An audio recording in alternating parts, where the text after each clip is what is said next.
Stop separating families!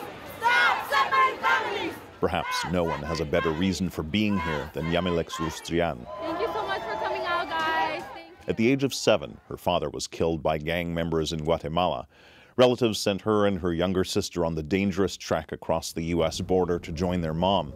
16 years later, she's still haunted by the sounds of the pregnant woman who couldn't keep up, who was left behind. All you can hear was the cries while the rest of us got in a car. You know, she wanted to give her child a better life, and those things that are wake me up at night, and I remember it, and I think, I really hope she made it. Donald Trump has got to go. Rustrian made it across.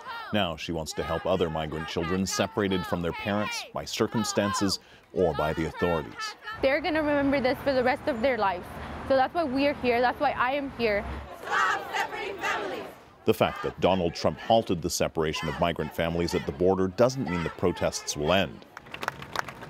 Guillermo Torres, an executive with a multi-faith activist group, wants to know what will happen to the migrant children still separated from their parents since the zero-tolerance policy was put into place. How do those parents or those family members claim those children back? How do they get reunited if they have been removed from this country? That is something that's so immoral, so cruel, and you can just imagine the frustration of those parents, and you can imagine the emotional scar that we have inflicted on those children. 23-year-old Jose Montes crossed from Mexico without his parents at the age of 5 and was caught at the border.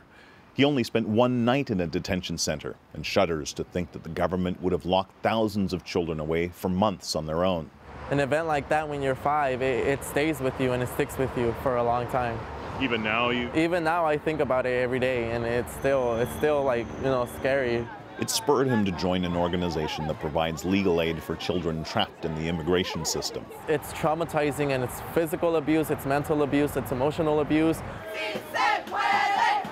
These protesters say public outrage prompted Trump to reverse course on separating families. So maybe now, with the world suddenly watching and midterm elections coming, the president will be compelled to further soften his stance on immigration.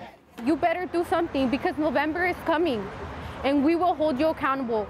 And make sure no one else is left behind. Kim Brunhuber, CBC News, Los Angeles.